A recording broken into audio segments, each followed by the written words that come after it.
I call this carousel the Heirloom carousel because it's, I don't know, more heirloomy. It's more sophisticated. Everything here is in wood. I didn't paint any of these like the other carousel. And the horses are maple and walnut and koa. So,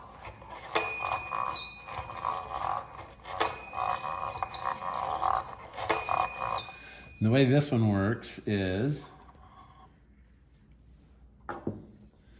it has a friction thing right here, so that's what's turning it as opposed to gears. And the horses just fit right in here, and there's a little wave down below that makes them go up and down and ring a bell.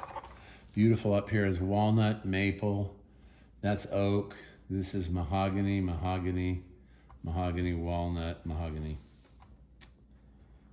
Lots of fun.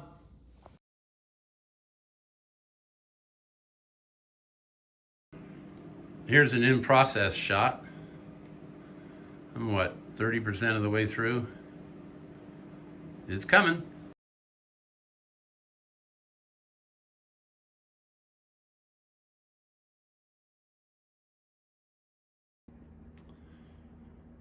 When I finish a project, I always have thrown away so much wood. These are just the scraps from this project, but actually these are just the cutoffs from the scroll saw and the bandsaw and the drill press.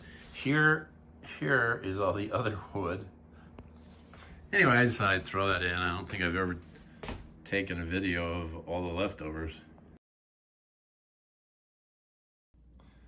So anyway, I made these two carousels. I started by making this one, and I thought, I'm gonna make one of these sophisticated ones too. So I call this a whimsical carousel and this an heirloom carousel. They both work off the same principle, which is the horses go up and down based upon this little wave ring down here, and that one has the similar thing. This one works off of gears, that one works off of a friction plate underneath that's turning as you turn it around. So you've got the more whimsical version, which my daughter Emily kindly did the painting on, and then you got the more heirloom version. Lots of fun. I hope the grandkids like it as much as I like making them.